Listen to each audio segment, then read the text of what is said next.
Students, उम्मीद है आप सब लोग खैरियत से होंगे। आज हम अपनी ऑनलाइन क्लासेस में बेटा चैप्टर नंबर 9 उसको स्टार्ट करने जा रहे हैं। चैप्टर नंबर 9 है जी कोड्स ऑफ अ सर्कल। इससे पहले हमें सर्कल के बेसिक कॉन्सेप्ट्स देखने हैं।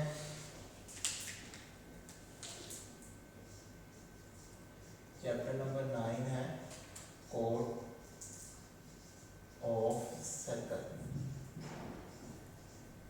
तो बेटा हमें सबसे पहले सर्कल को समझना है, फिर उसके बाद कोड्स को समझना है और फिर उससे मतलब जो थ्योरम्स हैं उनको हम पढ़ेंगे। और थ्योरम पढ़ेंगे, ज़रूरी पढ़ने पड़ेंगे क्योंकि ये आपको पता है 8 नंबर का एक लॉन्ग क्वेश्चन पेपर में आना है और लाजमी पार्ट होता है, इसलिए ये हमारे लिए बहुत इंपॉर्टेंट चैप्टर है। सबसे पहले बात करता हूँ सर्कल की। सर्कल क्या चीज़ होती है? सर्कल की डेफिनेशन ये है, circle is the collection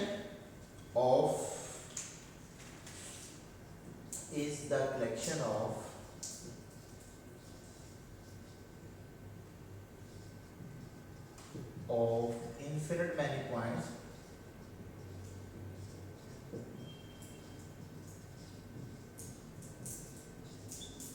which are equidistant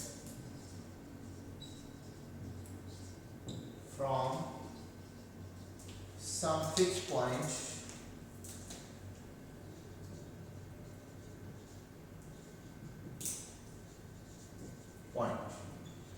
circle एक ऐसी ज्योमेट्रिक शेप है जो आपके पास बेतहाशा पॉइंट्स रखती है, लेकिन हर पॉइंट को वो अलाउ नहीं करती। मैं अगर इसकी फिगर बनाऊं, ये rectangular coordinate system X axis Y axis X prime Y prime, ठीक है। इधर बेतहाशा पॉइंट्स पड़े हुए हैं। आपको पता है rectangular coordinate system infinite many points का कलेक्शन है, ठीक है। इनमें से वो पॉइंट्स हमें सिलेक्ट करने हैं। यहाँ पर इनफिनिट मैनी पॉइंट्स हैं, इनमें से वो पॉइंट्स हमने सिलेक्ट करने हैं जिनका एक फिक्स पॉइंट से डिस्टेंस लिया जाए। मतलब इस पॉइंट का डिस्टेंस लें, ये डिस्टेंस लें, ये डिस्टेंस लें, ये डिस्टेंस, ये इनफिनिट मैनी पॉइंट्स के डिस्टेंस लें तो वो क्या रहे? सेम रहे। Which is the collection of infinite many points. Infinite many points की कलेक्शन है विच आर इक्विडिस्टेंस, जिनका फासला बराबर होता है फ्रॉम सम फिक्स पॉइंट, एक फिक्स पॉइंट से, ठीक होगी बात। इन सब पॉइंट्स की कलेक्शन को अगर हम देखें तो ये हमारे पास एक जो ट्रेसिंग बनती है, जिनको हम अगर ट्रेस करें, जिनको अगर हम लोकेट करें तो ये ऐसे की शेप बनती है, ठीक होगा। It is the collection of infinite many points, ठीक है। तो होप सो ये सर्कल की डेफिनेशन आपको क्लियर हो गई। अब यहाँ पर देखते हैं नेक्स्ट क्या बात है। वो जो फिक्स पॉइंट है, उस फिक्स पॉइंट को बोलते हैं जी सेंटर ऑफ अ सर्कल,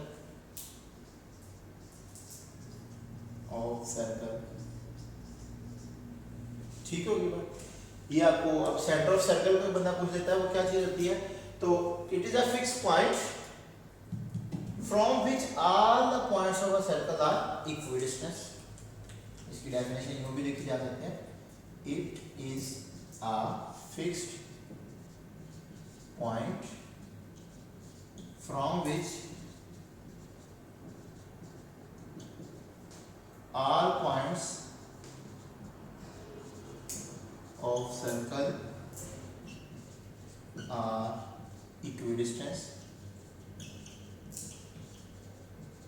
वो पॉइंट जिससे तमाम पॉइंट्स का फासला क्या रहे? सेम रहे, उस पॉइंट को हम कहते हैं सेंटर ऑफ अ सर्कल, ठीक हो गया। उसके बाद वो बाउंड्री। अच्छा, आपको यहाँ पर एक अच्छा सा कॉन्सेप्ट बताता हूँ। सर्कल सिर्फ इस बाउंड्री का नाम है, ये जो ब्लैक कलर की नजर आ रही है। सर्कल इधर से भी ये सारे पॉइंट्स इसमें शामिल नहीं है और ये अंदर वाले भी सारे पॉइंट्स हमारे सर्कल का हिस्सा नहीं है, ठीक हो गया। Circle is the just this boundary point. ये अंदर से भी खाली है बैक और दूसरी साइड से भी खाली है। बिल्कुल ऐसे ही जैसे आप अपने फिंगर में जो रिंग यूज करते हैं, उस रिंग को बिल्कुल ब्रीक सा काट लें।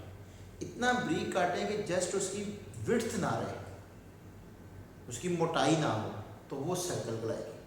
ठीक हो गया, क्योंकि जो जब मोटाई आ जाएगी तो वो सर्कल तो डेफिनेटली है ही है, सर्कल के साथ साथ वो ज्योमेट्री की एक नई शेप बन जाती है जिसको हम रिंग बोलते हैं। ठीक हो गया, तो अगर हमें जस्ट सर्कल का कंसेप्ट लेना हो तो रिंग को इस तरह काट लें कि जस्ट हमारे पास एक बाउंड्री ट्रेस्ड हो, उसकी मोटाई ना हो, विड्थ ना हो, तो वो सर्कल कहलाती है। तो आप उस रिंग से देखते हैं कि वो जस्ट इतने हिस्से का नाम होता है, अंदर से भी वो खाली होती है, बाहर वाली साइड से तो डेफिनेटली उसमें खाली होना ही है। तो सेंटर ऑफ अ सर्कल के बाद हम नेक्स्ट देखते हैं एक चीज, रेडियस ऑफ अ सर्कल क्या होता है? Of circle, radius of circle किसे कहते हैं? रेडियस ऑफ सर्कल होता है कि उस फिक्स पॉइंट से उस सर्कल के किसी भी पॉइंट तक का जो डिस्टेंस होता है उसको हम रेडियस ऑफ अ सर्कल बोलते हैं। Distance, the distance, distance is a scalar quantity, याद रखना, तो जस्ट मैग्नीट्यूड होगी। The distance from fix point to any point of circle, circle के किसी भी पॉइंट का और फिक्स पॉइंट का जब दरमियान में डिस्टेंस है, इसको हम क्या बोलते हैं? Radius of circle. और यहां से एक बात याद रखिएगा कि हमें जरूरत पड़ती है नेक्स्ट, रेडियल सेगमेंट क्या चीज होती है? क्या चीज? Radial segment.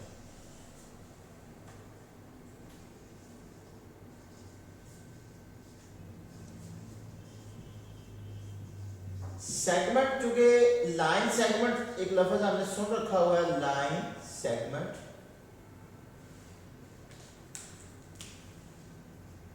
लाइन सेगमेंट,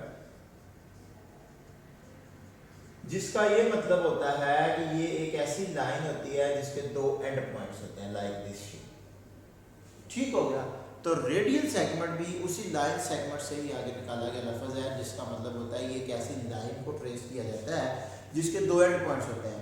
तो मौजूदा फिगर में वो लाइन ये हो सकती है, यहां से लेकर यहां तक। इस लाइन को जिसकी मैग्नीट्यूड रेडियस होती है, ये रेडियल सेगमेंट कहलाती है। इसकी डेफिनेशन क्या बनेगी? The line segment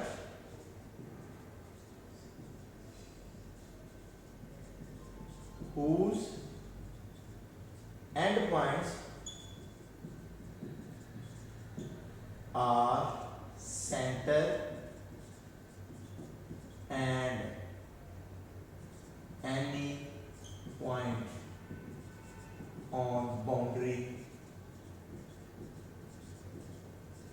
of circle। Radial segment एक ऐसी लाइन सेगमेंट होती है जिसके एंड पॉइंट्स होते हैं, एक एंड पॉइंट उसका सेंटर होता है और दूसरा एंड पॉइंट सर्कल की बाउंड्री के ऊपर पड़ा हुआ कोई भी पॉइंट हो सकता है। ठीक होगी बात? तो रेडियल सेगमेंट की डेफिनेशन भी क्लियर हो गया आपको? क्लियर। नेक्स्ट, अब रेडियल सेगमेंट के बाद हम चलते हैं सेगमेंट और सेक्टर की तरफ चलते हैं, और वहां से फिर हम कोड्स को भी देखेंगे। इससे पहले हम एक छोटी सी बात देखते चले, सर्कमफ्रेंस ऑफ अ सर्कल क्या चीज होती है? सर्कमफ्रेंस किसे कहते हैं? Circumference of a circle,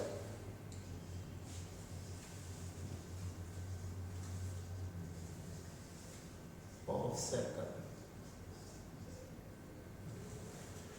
circumference बेटा बोलते हैं ये बाउंड्री जो भी हमने ट्रेस की है, ये boundary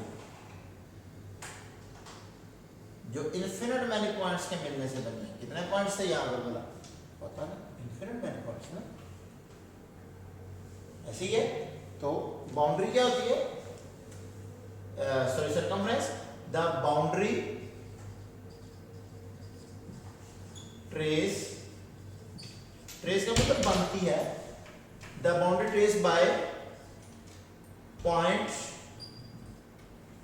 bye points of circle. तो वो बाउंड्री जो सर्कल के पॉइंट्स मिलकर बनाते हैं वो क्या कहलाती है? सर्कमफ्रेंस कहलाती है। इसकी लंबाई कितनी होती है बेटा? सर्कल चाहे छोटा हो चाहे बड़ा हो, छोटा सर्कल बना रहे हैं चाहे बड़ा बना रहे हैं, इसकी लेंथ लेंथ ऑफ सर्कमफ्रेंस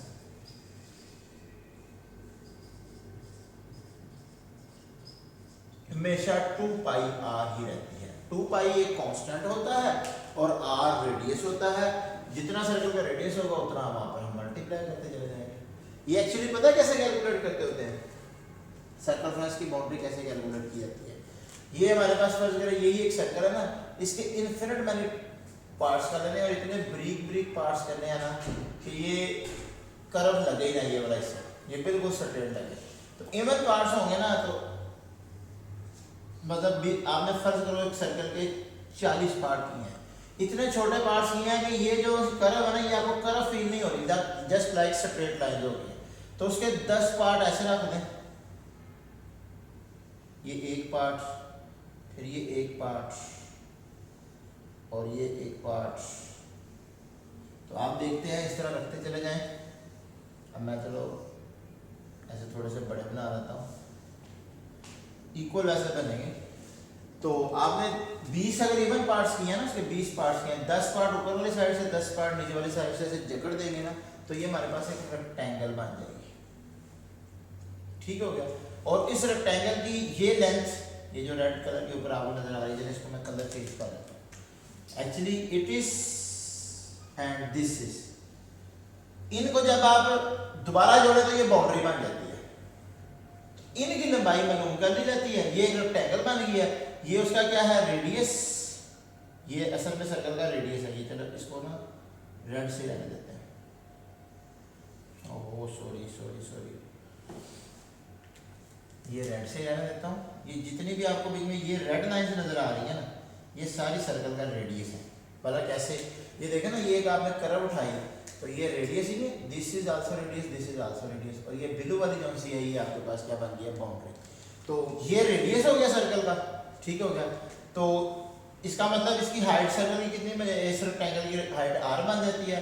और ये जब हम इसको कैलकुलेट करते हैं ना, हमने 8वीं क्लास में एक टॉपिक पढ़ा था, थ्योरम थे, वहां पर हमने इसको कैलकुलेट किया था। तो वहां से इसको कैलकुलेट कर लेते हैं, जितनी इस चीज की लंबाई निकलती है उतनी ये निकलती है, इन दोनों को जमा करें तो हमारे पास लेंथ आती है 2 पाई r।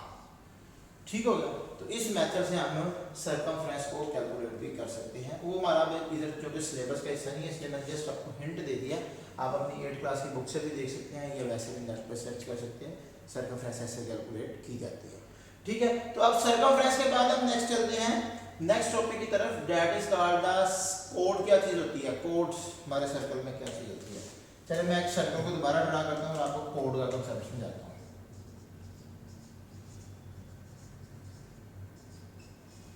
क्योंकि आप सर्कल के बारे में ये चीज पढ़ चुके हैं कि it is a collection of infinite many points.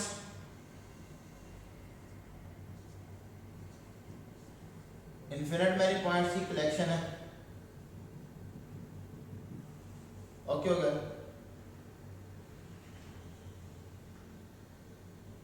इसके किसी दो पॉइंट्स को मिलाने वाली लाइन कोड कहलाती है। एक ये पॉइंट है, एक ये पॉइंट है। इन दोनों पॉइंट्स को मिलाने वाली लाइन सेगमेंट क्या होगी, ये लाइन सेगमेंट होगी, क्योंकि इसके दो एंड पॉइंट्स हैं। ठीक है। तो ये क्या कहलाएगी, कोड कहलाएगी। एक ये कोड, इसके कितनी कोड्स बन सकती हैं, infinite many points, infinite many codes बन सकती हैं। बता क्यों, क्योंकि हमारे पास इनफिनिट मैनी पॉइंट्स है ना, ये भी कोड है, ये भी कोड है, जिस तरह की मर्जी कोड्स बना ले। तो इसकी भी डेफिनेशन क्या बनेगी, the line segment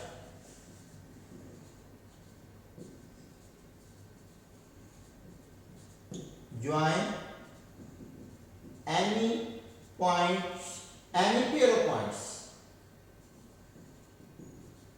of points।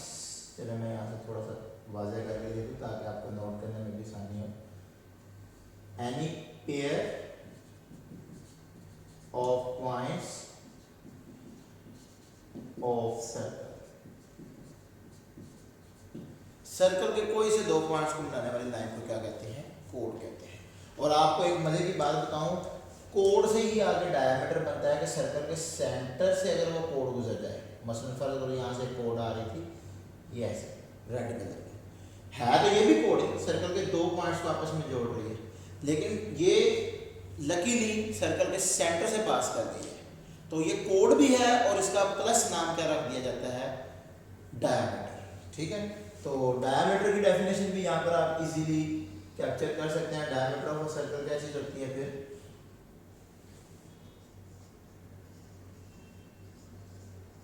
Diameter of circle, the line segment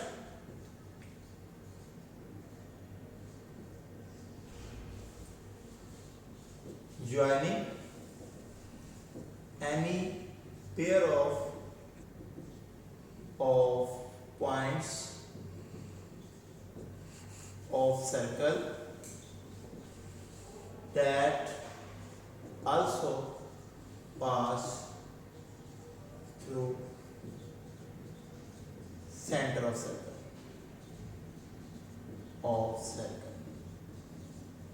कि ऐसी लाइन सेगमेंट जो सर्कल के पेयर ऑफ पॉइंट्स को आपस में जोड़ रही है और साथ के साथ सर्कल के सेंटर से भी पास कर रही है, वो डायमीटर कहलाती है। अब इसको अगर आप शॉर्ट करना चाहते हैं तो देखें ये इतनी डेफिनेशन तो कोड ऑफ अ सर्कल की, तो अगर आप इसको यूं भी लिखना चाहें तो मुझे कोई इतराज नहीं है, ये भी डेफिनेशन दुरुस्त है। द कोड, जब आपने लफ्ज कोड लिख दिया तो दैट मींस ये सारे अल्फाज का एक सेट लिख दिया। द कोड दैट पास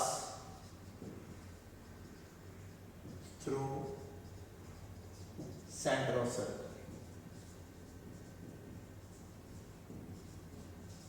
ऐसी कोड जो सर्कल के सेंटर में से गुजरती है उसको डायमीटर कहते हैं। ठीक होगी बात, तो ये भी डेफिनेशन बहुत अच्छी है। चलिए अब हम नेक्स्ट चलते हैं सेक्टर और सेगमेंट ऑफ अ सर्कल की तरफ। तो सबसे पहले सेगमेंट ऑफ अ सर्कल की बात करते हैं।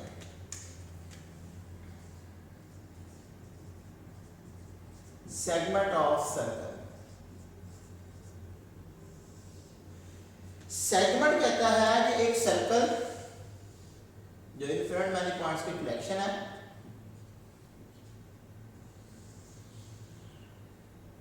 उसकी कोई एक कोड पकड़ ले, कोई एक कोड, तो डेफिनेटली उस कोड से साथ एसोसिएट होंगी, जुड़ी हुई होंगी दो आर्क्स। ये एक जिसको मैंने ब्लैक करके जरा बोल्ड कर दिया, ये भी एक आर्क है सर्कल की, और एक ये जिसको मैं ब्लू कर रहा हूं, ये भी सर्कल की आर्क है। तो हर कोड के साथ दो आर्क मस्ट अटैच होंगे। ठीक होगी बात। अब एक कोई भी एक आर्क पकड़, एक आर्क और एक कोड, उसके दरमियान जो एरिया होता है that is called the segment of a circle. ये ब्लू वाली आर्क के साथ जो एरिया अटैच है, मैंने इसको ब्लू कलर दे दिया कि ये भी एक सेगमेंट ऑफ अ सर्कल है और ये भी एक सेगमेंट ऑफ अ सर्कल है। ठीक हो गया।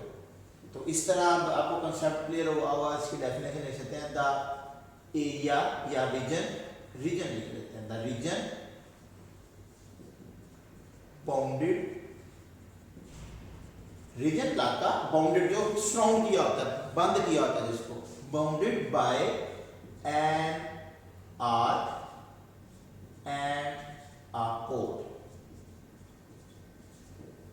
कि वो रीजन जो एक कोड और एक आर्क ने मिलकर बंद किया होता है उसको हम क्या कहते हैं, सेगमेंट ऑफ अ सर्कल कहते हैं। ठीक होगी बात।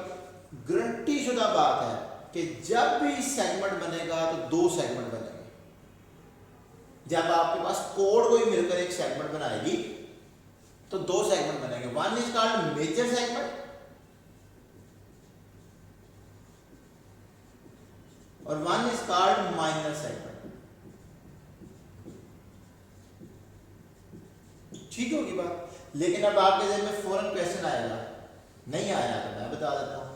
अगर कोई कोड डायामीटर हो तो सेगमेंट तो बेटा जी फिर भी दो ही बनेगा। मैंने ये जानबूझ के ना डायामीटर थोड़ा तिरछा लेता हूँ। अमूमन बच्चे समझ लेते हैं जस्ट ये सीधी लाइन ये डायामीटर होती है, तो मैंने जानबूझ के बताया कि भाई डायामीटर का सीधा होना ये वाला होना जरूरी नहीं है। डायामीटर दो पॉइंट्स को और सेंटर से पास करती है। ठीक है। तो जब भी डायामीटर बनेगा ना तो आर्क्स तो फिर भी आपके पास दो ही हैं, दिस वन आल्सो आर्क और ये ब्लैक वाली एक आल्सो आर्क। तो अब भी आपके पास दो ही सेगमेंट बनेंगे, लेकिन अब मेजर और माइनर नहीं होगा। अब दोनों सेगमेंट्स आपस में क्या होंगे, इक्वल होंगे। अब दोनों सेगमेंट्स क्या होंगे, इक्वल होंगे। मैंने आपको ये गारंटी दी थी कि जब भी कोई सेगमेंट बनेगा तो वो अकेला नहीं बनेगा, वो पेयर्स की शक्ल में बनेगा। हाँ, छोटा और बड़ा होने के लिए शर्त है कि वो अब कोड की मदद से बन रहा है या डायामीटर की मदद से बन रहा है।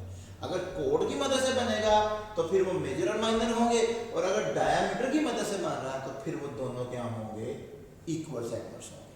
क्लियर होगी बात? तो hope so segment of a circle के बारे में आपका तमाम कांसेप्ट क्लियर हो जाता है। इसके बाद नेक्स्ट हमारा एक छोटी सी डेफिनेशन है कि सेक्टर ऑफ अ सर्कल क्या होता है, जो कि हमारी लास्ट डेफिनेशन है इस टॉपिक से अंतर्गत कि सेगमेंट ऑफ अ सर्कल के बाद है सेक्टर ऑफ सर्कल क्या चीज होती है। सेक्टर ऑफ सर्कल को आप डिस्कस करते हैं।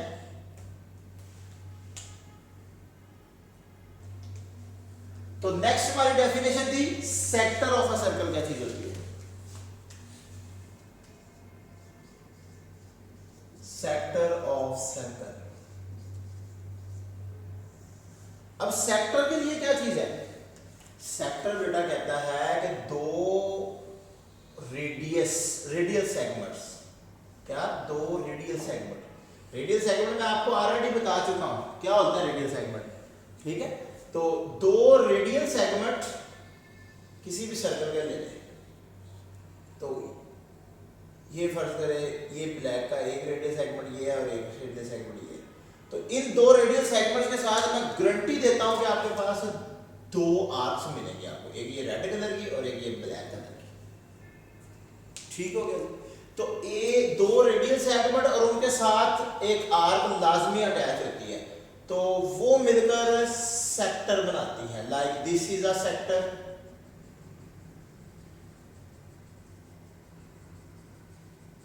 ठीक है, अब पहले इसकी डेफिनेशन ले लेते हैं तो फिर आपको कांसेप्ट क्लियर होगा। सेक्टर ऑफ डेफिनेशन क्या होगी?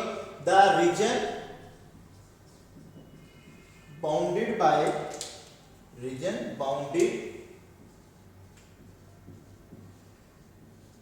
by two radial segment and corresponding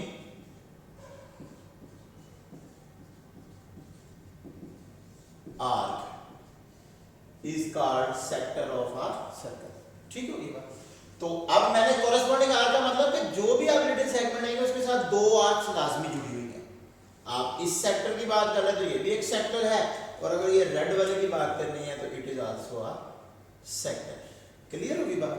और यहां पर भी वही कॉन्सेप्ट कि एक सेक्टर मेजर बनेगा, ओहो ये वाला माइनर है, माइनर, और ये वाला मेजर सेक्टर, और ये माइनर सेक्टर। ठीक होगी बात? तो ये भी गारंटी शुदा बात है कि जब भी आप दो रेडियल सेगमेंट लेंगे तो वो क्या बन जाएगा, आपके पास दो ही वहां पर सेक्टर बनेंगे, एक मेजर हो सकता है और एक माइनर हो सकता है। लेकिन हाँ एक मजे की बात बता दूं, अगर वो रेडियल सेगमेंट डायामीटर का काम कर रहे हैं, रेडियल सेगमेंट तो है ही है, साथ के साथ डायामीटर का भी काम कर रहे हैं, लाइक दिस, ये वाला आपने ले लिया डायमीटर, ये दोनों रेडियल सेगमेंट तो हैं, साथ के साथ क्या है, डायमीटर भी है। तो अब जो से इनके साथ भी तो एक ये भी आर्क अटैच है और ये ब्लैक वाली भी अटैच है, तो अब भी आपके पास सेक्टर तो लाजमी बनेंगे, लेकिन मौजूदा सूरत हाल में इक्वल सेक्टर्स होंगे, ये मेजर और माइनर नहीं होंगे। ठीक होगी बात? तो देखिए इधर भी डायमीटर नहीं कहा था कि इक्वल बनेंगे और इधर भी डायमीटर, तो ये बात याद रखिएगा, डायमीटर की सूरत में इक्वली सेक्टर बनते हैं और इक्वली सेगमेंट बनते हैं। और एक और बात सुने, जब डायमीटर बन जाता है तो it is also sector and segment, दोनों ही सेम चीजें हैं। फिर सेक्टर और सेगमेंट में कोई फर्क नहीं रह जाता, क्योंकि डायमीटर जब बन जाता है तो वो एज अ कोड भी काम कर रहा है, वो डबल रेडियल भी काम कर रहा है, मतलब डबल रेडियल सेगमेंट भी काम कर रहा है, दोनों सूरतों में वो ऑपरेट कर रहा है। तो ये सेक्टर भी कहलाएगा, ये सेगमेंट भी कहलाएगा। ठीक होगी बात? तो होप सो बेटा इस लेक्चर में मैंने आपको सर्कल से मुतल्लिक जो हमारी नेक्स्ट थ्योरी यूज होने वाली है उसको हमने सारे के सारे डेफिनेशंस को क्लियर कर लिया है।